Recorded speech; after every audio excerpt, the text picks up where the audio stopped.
सुबह शाम की चक्री में पिसती रहती है दिन भर। माहवारी की पीड़ा हो या बीमारी की तकलीफें, किस्मत का लिखा है शायद, ये सोच के सब सह जाती है।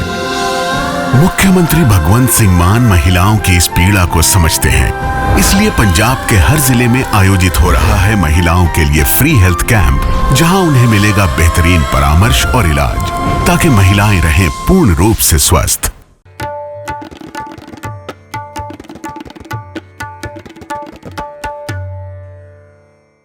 आदाब, नमस्कार। द रेड माइक में आपका स्वागत है। मैं हूं सौरभ शुक्ला।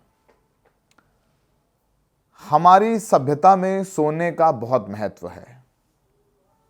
सोने का महत्व इतना ज़्यादा है कि शुभ कामों में सोना दिया जाता है, मंगलसूत्र में सोना होता है। जब बच्चे के कुछ संस्कार होते हैं तो उसे सोने की चेन या कमर पर सोने की चेन पहनाई जाती है। शादी में सोने और हीरे की अंगूठी पहनाई जाती है। तो सोने का महत्व बहुत है और लोग सोने को बहुत सहेज के रखते हैं। सोने का सीधा संबंध विरासत से है। बहुत सारी ज्वेलरी होती है जो परदादी से दादी को, दादी से फिर माँ को, फिर बेटी को, फिर आगे इस तरीके से सालों साल, पीढ़ियों दर पीढ़ी जाती है। लेकिन अब किस तरह लोग आर्थिक विषमताओं से ग्रस्त होकर के, या कह लें कि इकोनॉमिक स्लोडाउन इतना है, या लोग उतने पैसे नहीं कमा पा रहे हैं कि लोग गोल्ड लोन लेते हैं, सोना रख करके लोन लेते हैं, और सोना लेकर लोन लेने के बाद कोई पढ़ाई में खर्च करता है, कोई अपने व्यापार में खर्च करता है, कोई किसी भी तरीके से अगर कोई पुराना लोन है उसको चुकाने में खर्च करता है। और सोना जब इंसान गिरवी रखता है, मानसिकता के अनुसार वो उसका आखिरी रिजॉर्ट होता है, वो आखिरी कदम होता है। जब उसके पास कुछ नहीं होता है तो वो अपना सोना गिरवी रखता है। अपनी पत्नी की ज्वेलरी, मंगलसूत्र, अंगूठी, ये सब चीज़ें इंसान गिरवी रखता है। लेकिन हालात इस कदर बिगड़ रहे हैं देश में, आर्थिक हालात इस कदर ख़राब हो रहे हैं कि लोग जो सोना गिरवी रख करके लोन ले रहे हैं, उसे चुकाने में वो असमर्थ हो रहे हैं। आज इंडियन एक्सप्रेस की फ्रंट पेज पे स्टोरी है जिसे सबको पढ़ना चाहिए, और जो नहीं पढ़ पा रहे हैं वो हमारे ज़रिए इस वीडियो को देखें और सोचें और समझें कि देश के आर्थिक हालात कितने ख़राब होते जा रहे हैं। अगर इनकी जो हेडलाइन है इंडियन एक्सप्रेस की, उसकी माने तो 30% jump in gold loan NPAs in April June on slowing economy debts. यानी अप्रैल जून से अगर बात करें तो जो लोग, अगर 100 लोग सोना गिरवी रखकर लोन लेते हैं तो 30 लोग उसमें से वो लोन चुका ही नहीं पा रहे हैं। यानी अगर मान लीजिए कि सौरभ शुक्ला ने अपनी चेन गिरवी रखकर, या अपनी माँ का कोई जेवर गिरवी रख करके किसी धंधे में लगाया, कुछ किया, तो उसका इंटरेस्ट इतना बढ़ गया कि सौरभ शुक्ला पैसा ही नहीं कमा पाए। उन्होंने सोचा था इन्वेस्ट करेंगे या आगे पैसा कमा लेंगे, तो सोना गिरवी रखने के बाद भी वो पैसा नहीं कमा पाए और फिर उनका सोना बैंक के पास ही हमेशा के लिए रह गया, क्योंकि वो लोन चुका ही नहीं पाए। एनपीए हो गए, जिसे अंग्रेजी में कहते हैं नॉन परफॉर्मिंग एसेट। एनपीए हो गए यानी हाथ खड़े हो गए उनके यहाँ पर। अगर आप देखें कि अगर आप बैंक का लोन लेते हैं और बैंक का लोन नहीं चुका पाते हैं तो बैंक आपको नोटिस भेजता है, आपका क्रेडिट स्कोर कम कर देता है, फिर आपके यहाँ वसूली के लिए लोग आते हैं। लेकिन गोल्ड में क्या होता है, गोल्ड लोन जब आप लेते हैं और जब आप लोन चुका नहीं पाते हैं, जो ब्याज नहीं चुका पाते हैं, तो जो आपका सोना है वो बैंक जब्त कर लेता है। ऐसा ही हो रहा है। और ये और जो स्लो डाउन है वो साफ बताता है कि लोगों की जो आय है उसमें कितना बुरा असर पड़ा है कि लोग सोने पर लोन लेकर के, अपना सोना गिरवी रख करके, अपनी विरासत गिरवी रख करके वो लोन चुकाने में असमर्थ हैं, और ब्याज इतना ज़्यादा बढ़ जाता है कि वो अपने हाथ खड़े कर देते हैं और आखिर में वो लोन जो है वो नहीं चुका पाते हैं। और ये बहुत डिस्टर्बिंग ट्रेंड है और बहुत सिग्निफिकेंट राइज है। मतलब अगर आप बात करें जो बैंक और नॉन बैंकिंग सेक्टर्स हैं, एक तो बैंक आपको एसबीआई, आईसीआई वगैरह जो बैंक हैं वो आपको लोन देते हैं गोल्ड के एवज में। और एनबीएफसी भी हैं जो नॉन बैंकिंग फाइनेंस कंपनीज जैसे इंडिया बुल्स वगैरह, वो भी लोन देते हैं। उसमें जो एनपीए हैं, मतलब जो लोन नहीं चुका पा रहे हैं, उसमें अगर अप्रैल जून की बात करें तो उसे अब तक 30% की वृद्धि हो गई है। और जो डिफ़ॉल्ट बोरोवर्स हैं या डिफ़ॉल्ट लोग हो गए हैं, वो 30% जो लगभग 6,696 करोड़ जून तक है, वो पहले था 5,154 करोड़, जो बढ़कर हो गया है 6,996 करोड़। बस 3 महीने में, सिर्फ 3 महीने में सोचिए, मार्च से और जून में ये अंतर आ गया। तो आप सोचिए कि 3 महीने में ही अगर ये आंकड़ा 30% से ज़्यादा बढ़ जाता है, तो आगे और भी अगर बात करें, कैलकुलेट करेंगे तो कितना ये आंकड़े लगातार बढ़ता जा रहा है। और ये जो डाटा है, हम आपको बता रहे हैं कि 30% वृद्धि हो गई है जो लोग सोने पर लोन लेकर के नहीं चुका पा रहे हैं। वो डाटा इंडियन एक्सप्रेस ने निकाला है RBI, reserve bank of India से, एक आरटीआई के जरिए। उन्होंने एक आरटीआई लगाई और आरटीआई के जरिए उन्होंने ये डरा देने वाली खबर हम सबके सामने पेश की है। और जो गोल्ड लोन ग्रोथ है, अगर बात करें 2022-23 से, वो पिछले अगर साल की बात करें, जो इनकी खबर कहती है, gold loan growth in 2022-23 compared with the previous financial year was just 14.6% according to the RBI. और जो आरटीआई इंडियन एक्सप्रेस ने लगाई, उसके मुताबिक जो कमर्शियल बैंक हैं, उन्होंने बहुत sharp said the commercial banks have reported a sharp 62% increase in gold loan MPS. मतलब जो 3 महीने में ही 62% इंक्रीज देखा, जो लोन लेकर के लोग नहीं चुका पा रहे हैं। जो एनपीएस जो 2,245 करोड़ जून 2024 तक हो गया, ये पहले मार्च तक 1,513 करोड़ था। सिर्फ 3 महीने में इतना कई हजार करोड़ की वृद्धि हुई, जो लोग लोन ले लेते हैं सोने के जरिए और उसे नहीं चुका पा रहे हैं। और जो एनबीएफसीज हैं, उसमें लगभग 24% का राइज देखा है, जो मार्च में 3,636 करोड़ था, वो 4,251 करोड़ हो गया है। अब जो गोल्ड लोन ना चुका पाने की वजह है, वो बता रहे हैं कि जो इकॉनमी है उसमें स्लो डाउन हो गया है, लोगों के पास पैसे कम हो गए हैं, उनकी इनकम कम हो गई है। और जो लोग ये उधार लेते हैं गोल्ड रख करके, सोना गिरवी में रख करके, वो चुका नहीं पा रहे हैं। और जो पिछले अगर in the first 7 months of current financial year, जो अभी 2024-25 चल रहा है, बैंक्स ने रिपोर्ट किया है कि जो गोल्ड लोन है उसमें 50.4% का राइज हुआ है। लोग सोना गिरवी रख करके लोन बहुत भारी तादाद में ले रहे हैं, क्योंकि उनके पास कुछ है ही नहीं और गिरवी रखने के लिए या बेचने के लिए, तो सोना रख करके पैसे ले रहे हैं। तो समझ लीजिए कि हमारे देश में मानसिकता क्या है कि सोना सबसे इंपॉर्टेंट चीज़ होता है, आपकी सबसे मजबूती जो होती है वो सोने से आकी जाती है। और जब आप लोग सोना ही गिरवी रख करके लोन ले, तो समझ लीजिए कि जेब कितनी खाली हो चुकी है।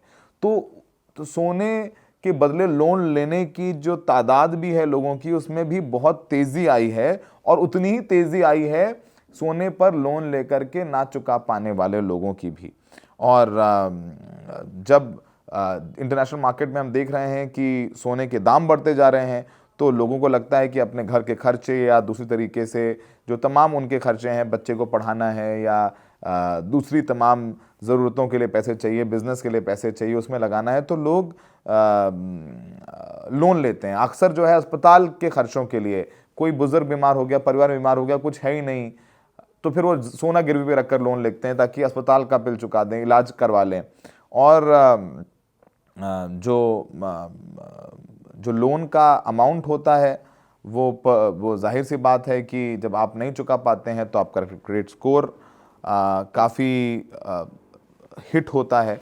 और जब क्रेडिट स्कोर हिट होता है तो आगे और लोन लेने में दिक्कत होती है। और अक्सर हम देखते हैं कि ब्याज इतना बढ़ जाता है कि लोग हाथ जोड़ लेते हैं और फिर अपना जो सोना है वो उसे जाने देते हैं। और आरबीआई ने भी इसका काफ़ी नोट लिया है और काफ़ी जो गोल्ड लोन सेक्टर है उसमें बहुत सारी अनियमितताएं भी हैं जो लगातार देखने को मिलती हैं। और ये तो मतलब जो जानकारी आरटीआई से मिली है वो बैंक और एनबीएफसी से है। जो छोटे मोटे साहूकार होते हैं, जो छोटी सी सुनार की दुकान रखे होते हैं, वहां पर भी लोग, अपनी औरतें अपनी छोटी अंगूठी बालियां रख करके लोन लेती हैं, वो नहीं चुका पाती हैं। वो तो आंकड़ा यहाँ पर है ही नहीं, क्योंकि गरीब आदमी जो है वो एसबीआई आईसीआई से नहीं जाता है, वो देखता है कि पड़ोस में बाजार में कोई सुनार की दुकान है तो वहां से लोन ले लेता है। तो सोचिए कि बेरोजगारी कितनी ज़्यादा बढ़ गई है, लोगों के पास नौकरियां नहीं हैं, प्राइवेट सेक्टर धीरे धीरे कोलैप्स करने लग गया है। अगर आप देखेंगे कि हमारा इस साल निफ्टी और सेंसेक्स में भी भारी गिरावट आई है, लोगों ने वहां भी पैसा गंवाया है। लेकिन आपको टीवी चैनल्स पर लगातार दिखाया जाता रहेगा कि कहाँ मंदिर मिल रहा है, मस्जिद में खुदाई क्यों नहीं की जा रही है, कहाँ पर हिंदू खतरे में आ गया। लेकिन खतरे में आ रही है ये आपके सोने की चेन, आपकी कान की बालियां, आपकी जेब, क्योंकि ये आंकड़े आरबीआई ने दिए हैं कि लोग अपना सोना गिरवी रखते हैं और फिर जो पैसा गिरवी रख करके लेते हैं उसको चुका नहीं पा रहे, इंटरेस्ट नहीं चुका पा रहे हैं। सिर्फ 3 महीने में 30% राइज हो गया है जो लोग गोल्ड लोन नहीं चुका पा रहे हैं। ज़रा एक्सपर्ट हैं, प्रोफेसर हैं जेएनयू में, संतोष जी, उनको सुनिए, वो बहुत अच्छे तरीके से समझा रहे हैं कि आखिर समस्या क्या है, किस तरीके से हमारे देश में जो आर्थिक मंदी है वो आहट दे चुकी है। और जब लोग सोना गिरवी रखने लग जाएं और उसे चुका ना पाएं, समझिए कि अंदर ही अंदर हमारी हालत पतली हो रही है। देखिए, पहली बात तो हाल ही में जो सोने का दाम है वो अंतर्राष्ट्रीय स्तर पर बढ़ा है, क्योंकि अंतर्राष्ट्रीय स्तर पर कई देश सोना खरीद करके अपने फॉरेन एक्सचेंज रिजर्व्स में उनको जोड़ रहे हैं। फॉरेन एक्सचेंज रिजर्व्स में जोड़ने का एक बहुत बड़ा कारण है कि चीन जैसे देश और रशिया जैसे देश, ये सब देश अपना डॉलर के रिजर्व्स कम कर रहे हैं, तो गोल्ड का दाम बढ़ा है। तो क्योंकि उनकी ये चीन सबसे बड़ा बायर होता है इंटरनेशनल गोल्ड प्राइसेस, गोल्ड का। और जहां तक भारत में गोल्ड लोन्स के बढ़ने की बात है, तो जब प्राइसेस बढ़ेंगे तो जाहिर है लोग उसका फायदा उठाएंगे। हम सबको मालूम है कि बेरोजगारी बढ़ी हुई है। सरकार चाहे मानने को तैयार हो चाहे ना हो, तो इस वजह से लोग ये पा रहे हैं कि पर्सनल लोन्स वो वैसे ही ले रहे थे, रिटेल लोन्स बढ़ते चले जा रहे थे। आरबीआई ने वैसे ही वार्न किया था बैंकों को कि वो रिटेल लोन बहुत ज्यादा बढ़ा रहे हैं। और बैंक जो है वो रिटेल लोन इस वजह से बढ़ा रहे थे क्योंकि जो बड़े कॉर्पोरेट्स हैं वो निवेश नहीं करना चाहते। निवेश इसलिए नहीं कर रहे हैं क्योंकि उन्हें नहीं लगता कि मार्केट में डिमांड है। जब डिमांड नहीं होगी, डिमांड इसलिए नहीं है क्योंकि रोजगार नहीं है। तो ये सारी चीजें जुड़ी हुई हैं। देखिए, अर्थव्यवस्था जो एकदम से उसमें गति आई थी, वो गति आई थी क्योंकि 2021 में जब कोविड और का पहला दौर और फिर कोविड का दूसरा दौर आया था, तो हमारी अर्थव्यवस्था बिल्कुल गर्त में चली गई थी, गड्ढे में चली गई थी। उसमें संकुचन हुआ था। उसमें इतना संकुचन हुआ था कि दुनिया में जो कोविड के दौरान संकुचन हुआ था उसका दोगुना संकुचन हुआ था। जो गड्ढे में गिरेगा वो उसको बाहर निकलेगा तो वो तेजी से ही निकलेगा, ठीक है, तेजी से नहीं निकलेगा तो वो निकल ही नहीं सकता। अब पॉइंट ये है कि वो स्लो डाउन शुरू हो गया था। वो 23 के अंत, आखिरी तिमाही में से ही आपको लग रहा है कि 24 भर मंदी आनी शुरू हो गई और हर तिमाही में जो विकास दर है वो कम हुई है। और अब रोजगार में जो कमी आई थी, वो कमी और भी अब लोगों को खल रही है और महंगाई लगी जबरदस्त तौर से बढ़ी हुई है। फूड इन्फ्लेशन की रेट कम होकर के नहीं देती, उसके ऊपर से पेट्रोल डीजल की मार सरकार बनाए हुए है। हालांकि अंतरराष्ट्रीय स्तर पर दाम ऑयल के गिरे हुए हैं, तेल के गिरे हुए हैं, मगर ये सरकार पैसे उलीचने में माहिर है क्योंकि एकमात्र तरीका है पैसे उलीचने का आम आदमी से, पेट्रोल डीजल से। तो इन पेट्रोल डीजल पे जो दाम और बढ़ा इस वजह से है क्योंकि सरकार टैक्स उस पर जबरदस्त ले रही है। और इन सब वजहों से, क्योंकि पेट्रोल डीजल एक इनपुट होता है बाकी पदार्थों में, मतलब हर चीज को ट्रांसपोर्टेशन, हर चीज में ट्रांसपोर्टेशन कॉस्ट, डिस्ट्रीब्यूशन कॉस्ट में ट्रांसपोर्टेशन कॉस्ट लगती है। तो जब पेट्रोल डीजल बढ़ा हो रहेगा तो फिर उसमें कमी आने की कोई संभावना नहीं है। तो इन्फ्लेशन को कम नहीं कर पा रही सरकार। तो एक तरफ इन्फ्लेशन मतलब मुद्रास्फीति की दर बढ़ी हुई है और उसको कम नहीं कर पा रही, दूसरी ओर बेरोजगारी। तो जब आमदनी कम है तो लोग गोल्ड का दाम बढ़ा हुआ देख करके फायदा उठा रहेंगे। यही सिलसिला चल रहा है जी। देखिए, ये तो जाहिर है कि अभी ही एनपीएस से बैंक्स बाहर निकले थे।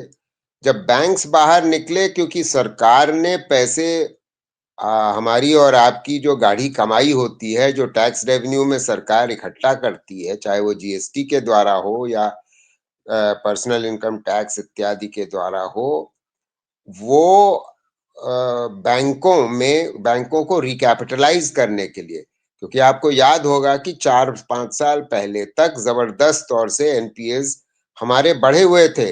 तो सरकार ने क्या उसका आसान तरीका ढूंढा कि बैंकों के लोन्स को, लगभग 14 लाख करोड़ के लोन्स तो बिल्कुल राइट ऑफ कर दिए गए। राइट ऑफ करने का मतलब ओवरनाइट वहां वो बैंकों के बुक से हटा दिए गए, तो बैंकों की प्रॉफिट बढ़ने लग गई। अब उस स्थिति, उसके बाद बैंक्स जो हैं में कि एनपीएस की स्थिति बड़ी सुदृढ़ लगने लग गई। तो उन्होंने सोचा चलो लोन्स देना शुरू करते हैं, रिटेल लोन्स देना शुरू कर रहे हैं। अब अगर एनबीएफसीज को भी उन्होंने लोन दिया, बैंकों ने एनबीएफसीज को, मतलब non banking financial company, Muthoot finance, फलाना फाइनेंस, ढिमाका फाइनेंस, ये सब, बजाज फाइनेंस, इनको लोन दिए। और ये मुथूट फाइनेंस इत्यादि एनबीएफसीज ने लोन्स को आगे बढ़ाए, गोल्ड लोन्स भी बढ़ाए खूब, बैंकों ने बढ़ाए और एनबीएफसीज ने भी बढ़ाए। तो ऐसी स्थिति में, और डिफॉल्ट्स अगर बढ़ेंगे, और डिफॉल्ट्स हो रहे हैं क्योंकि लोगों के पास पैसा आ नहीं रहा है, आमदनी बढ़ नहीं रही है, और इसलिए वो डिफॉल्ट कर रहे हैं। तो जाहिर है एनबीएफसीज पे और कमजोर होंगे, बैंक्स और कमजोर होंगे, और बैंक्स लोन देना बंद करने की ओर अग्रसर होंगे। वैसे ही आरबीआई ने उनको राय दी है कि आप इतना ज्यादा रिटेल लोन दे रहे हैं, गोल्ड लोन दे रहे हैं, उनमें आप मंदी लाइए। तो ये मतलब खतरे की तो घंटी बजी रही है, इसमें कोई दो राय है ही नहीं। आम आदमी पे जो असर हो रहा है वो तो साफ दिख ही रहा है, उसकी तो हम चर्चा कर ही चुके हैं। तो आज है 31 दिसंबर और आज 2024 का आखिरी दिन, और अब हम 2025 का वेलकम करने के लिए रेडी हो गए हैं। और जैसे ये हो रहा है उसी के साथ रिजर्व बैंक ऑफ इंडिया यानी कि इंडिया के सेंट्रल बैंक ने आज एक नया रिपोर्ट निकाला है, एक फाइनेंशियल स्टेबिलिटी रिपोर्ट निकाला गया है। और इस फाइनेंशियल स्टेबिलिटी रिपोर्ट में ये पता चला है कि जो भारत के नॉन परफॉर्मिंग एसेट्स हैं, यानी कि वो लोन्स जो कि डिफॉल्ट में चले जाते हैं, जो वापस लोग दे नहीं पाते हैं, उसका जो रेट है वो एक्चुअली बहुत कम हो गया है, 2.6% हो गया है केवल। और ये लास्ट 10 साल में सबसे लोएस्ट रेट है नॉन परफॉर्मिंग एसेट्स का, उन लोन्स का जो कि लोग वापस नहीं दे पा रहे हैं, वो काफी कम हो गए हैं। लेकिन ये ट्रेंड के साथ साथ एक और नई बात पता चली है इस रिपोर्ट में, वो ये है कि कुछ लोग ऐसे भी हैं जो कि जो सोना होता है, गोल्ड होता है, उसको गिरवी रख के उसके अगेंस्ट लोन लेते हैं बैंक से। इसे कहा जाता है गोल्ड लिंक्ड लोन। और इस गोल्ड लिंक्ड लोन वाला जो प्रोडक्ट है उसके अंदर ये देखा जा रहा है कि बहुत ज्यादा डिफॉल्ट हो रहा है। लोग अपना ब्याज के चक्कर में लोग अपना लोन वापस नहीं दे पा रहे हैं, और ऐसा हो रहा है कि इसमें करीबन 60% का इंक्रीज हुआ है इस लोन के क्लास में, डिफॉल्ट में। अब इस लोन में ये इतना ज्यादा डिफॉल्ट क्यों हो रहा है, इसी लोन के साथ ये ऐसा क्यों हो रहा है, वो सिर्फ इसलिए हो रहा है क्योंकि जो लोग गोल्ड लिंक लोन में इन्वेस्ट करते हैं वो वही लोग हैं जिनके पास पर्सनल लोन नहीं ले पाते हैं, या फिर उनके पास प्रॉपर्टी नहीं होती है लोन लेने के लिए, और फिर वो ऐसी स्थिति में आ जाते हैं कि उनको अपना सोना, अपने जेवर, अपना पर्सनल जो सोना है उसको गिरवी रख के उसके अगेंस्ट एक कंजम्पशन के लिए, अपने रेगुलर कंजम्पशन के लिए लोन लेना पड़ता है। और इसी स्थिति में जैसे जैसे गोल्ड की प्राइसेस, सोने की प्राइसेस, सोने की कीमत बढ़ रही है और देखा जा रहा है कि मुश्किल हो जाता है उनके लिए वापस ये सोना जो उन्होंने गिरवी रखा हुआ है उसे खरीदना, क्योंकि जैसे ही सोने की कीमत बढ़ गई तो उन्हें ज्यादा पेमेंट करनी पड़ती है उसको वापस लाने के लिए। इसलिए हम ये देख रहे हैं बड़ी बढ़ोतरी नॉन परफॉर्मिंग एसेट्स बन रहे हैं गोल्ड लिंक इंस्ट्रूमेंट्स और गोल्ड लिंक लोन्स। तो रिजर्व बैंक ऑफ इंडिया ने ऑलरेडी एक सर्कुलर निकाला था कुछ 6 महीने पहले, जहां पर उन्होंने बैंक्स को एक वार्निंग दी थी कि जब आप गोल्ड लिंक लोन दे रहे हैं तो उसका जो मॉनिटरिंग है, उसके जो लोग वो लोन ले रहे हैं उनसे आप ज्यादा टच में रहें, आप उनसे बात करते रहें और वो आपको डिफॉल्ट में ना डाल दें, वो आपका लोन की भरपाई करें, ये आप मॉनिटर करते चलें और छोटे छोटे किश्तों में वापस उनसे लोन की भरपाई करें, ऐसे उन्होंने गाइडेंस दी थी। लेकिन इस गाइडेंस के बावजूद इस एसेट क्लास में देखा जा रहा है कि डिफॉल्ट जो है वो पूरे बाकी सिस्टम का डिफॉल्ट कम हो रहा है, लेकिन इसी एसेट क्लास में, इसी प्रोडक्ट में वो बढ़ रहा है। तो ये हम अभी देख रहे हैं और ये डेफिनेटली एक कंसर्निंग ट्रेंड है आरबीआई के लिए। और आरबीआई ने अब ये देखा है कि सारे बैंक्स को वो फिर से वार्निंग देंगे कि आप इसको और सीरियसली मॉनिटर करें, और ये भी हो सकता है कि बहुत आरबीआई नेक्स्ट 6 महीने में इन लोन्स के अगेंस्ट नए रूल्स लेके आए ताकि और स्ट्रिक्ट हो जाएं कि कैसे ये लोन्स इशू करे जा रहे हैं, किसको इशू करे जा रहे हैं, किसे दिए जा रहे हैं और किन सर्कमस्टांसेस में दिए जा रहे हैं, किन हालातों में दिए जा रहे हैं, ताकि लोग इसका मिसयूज ना करें और इसकी भरपाई भी हो सके।